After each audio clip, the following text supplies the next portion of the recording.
Darkness had fallen as I drove down the desolate back roads of Indiana. The moonlight struggled to pierce through the thick canopy of trees, casting eerie shadows that seemed to dance along the edges of my vision. I had always heard whispers about these roads, stories of things lurking in the shadows, but I brushed them off as mere superstitions. I should have listened. As the engine hummed softly, I couldn't shake off the feeling that something was off. The air seemed to grow colder, and an inexplicable sense of dread clawed at my chest. I reached for the radio, hoping to drown out the silence that had settled over me. But all I got was static. Panic welled up inside me, my fingers gripping the steering wheel so tight that my knuckles turned white. Up ahead, I saw a faint flicker of light. Relief washed over me as I assumed it was a gas station or a small town. I pulled over and parked, the gravel crunching beneath the tires. The flickering light seemed to come from an old rundown cabin nestled among the trees. Instinct told me to stay in the car, to keep driving and find somewhere safer. But curiosity got the best of me. I stepped out into the cold night air, the wind rustling the leaves and sending shivers down my spine. The cabin looked like it had seen better days, its wooden boards weathered and peeling. The flickering light came from a single lantern hanging by the entrance. My heart pounded as I approached cautiously, the floorboards creaking under my weight. The door was slightly ajar and a sickly sweet smell wafted out, mingling with the dampness of the forest. The light inside was dim, casting long, distorted shadows that seemed to reach out for me. I hesitated, my mind warring between fear and curiosity. But something inside me urged me forward, a whisper that said I had to know what was inside. As I pushed the door open, the scene before me froze me in my tracks. The cabin's interior was a macabre tableau of horror. Bloodstains streaked the walls, and hooks dangled from the ceiling, their rusty edges glinting in the lantern light. My stomach churned as I saw what lay on the crude wooden table at the center of the room. Pieces of raw, bloody meat, like something out of a nightmare. My breath caught in my throat and I stumbled backward, desperate to escape the nightmare that had suddenly become my reality. But it was too late. The door slammed shut behind me, the sound echoing like a death knell. Panic seized me and I lunged for the door, my fingers scrabbling at the wood, but it wouldn't budge. Trapped. The creaking of floorboards echoed through the cabin, each sound drawing nearer, and the sickening realization settled over me like a shroud. I wasn't alone. A figure emerged from the shadows, tall and gaunt, its eyes gleaming with madness. Its lips curled into a disturbing grin, revealing teeth stained with blood. I stumbled back, my heart pounding so loudly I could hear it in my ears. Who are you?" I stammered, my voice trembling. The figure's laughter was a chilling melody that sent shivers down my spine. "We're the ones who've been waiting for you, traveler," it hissed, its voice a guttural rasp. As my eyes adjusted to the dim light, I saw that there were more of them, emerging from the shadows like grotesque specters. Their eyes were hungry, feral, and their hands were coated with the same sickly sweet scent that hung in the air. My mind raced, my thoughts a jumbled mess of terror and disbelief. "We've been waiting for a fresh meal," another figure whispered, its voice dripping with anticipation. Adrenaline surged through my veins and I turned to flee, my fingers clawing at the door once again. But they were faster. They grabbed me, their grip like iron, and I screamed as they dragged me toward the table. My struggles were in vain, their strength far greater than mine. The last thing I saw before darkness claimed me was the glint of their knives, their eyes gleaming with a frenzied hunger. The realization hit me like a freight train. I had walked right into their trap. The stories weren't just superstitions, they were warnings. And now, as the darkness enveloped me, I could only hope that someone, somewhere, would stumble upon that cabin and put an end to the bloodthirsty horrors that lurked within. But for me, it was too late. The cannibals had claimed their prey, and the backroads of Indiana would forever remain a place of terror and death.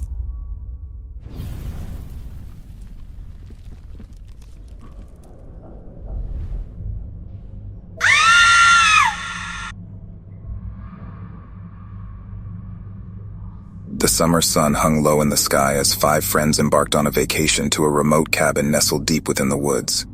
Emily, Mark, Jessica, Ryan, and Lily had been looking forward to this trip for months. Their laughter echoed through the forest as they set up camp, sharing stories and excited plans for their adventure. As the days melted into warm, lazy nights, a sense of tranquility enveloped the group.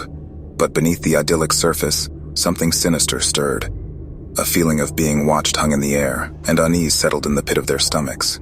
Yet they brushed it off as a figment of their imagination. On the third night, their campfire crackled and illuminated the clearing in a soft, warm glow. The friends laughed and shared ghost stories, their voices blending with the sounds of chirping crickets and rustling leaves.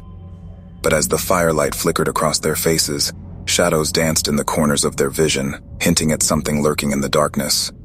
The atmosphere shifted as a distant sound pierced the night, the snapping of a twig, the rustling of leaves. Their laughter faded, replaced by a tense silence.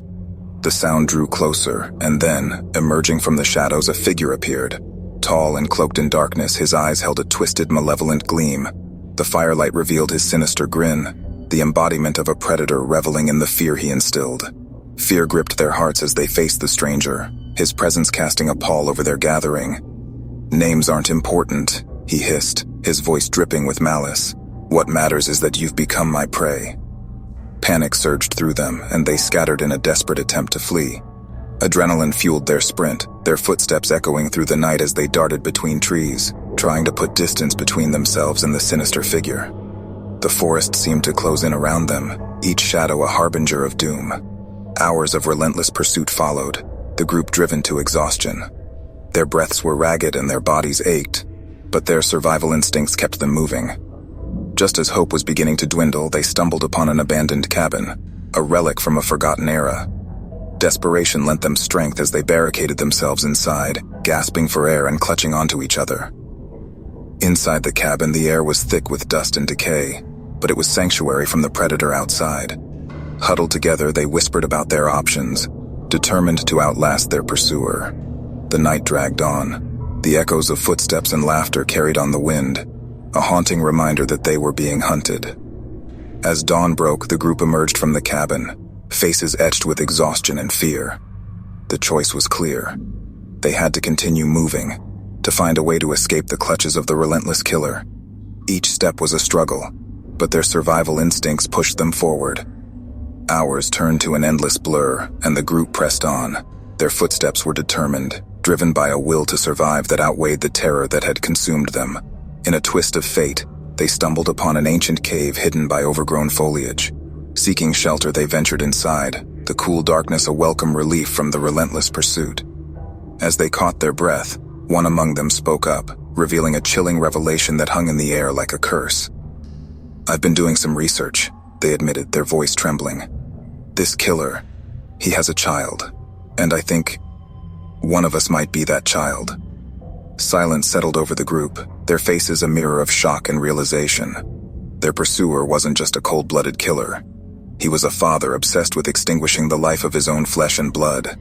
The chilling revelation sent shivers down their spines as they grappled with the horror of their situation. The hours dragged on, tension coiling tighter with each passing moment.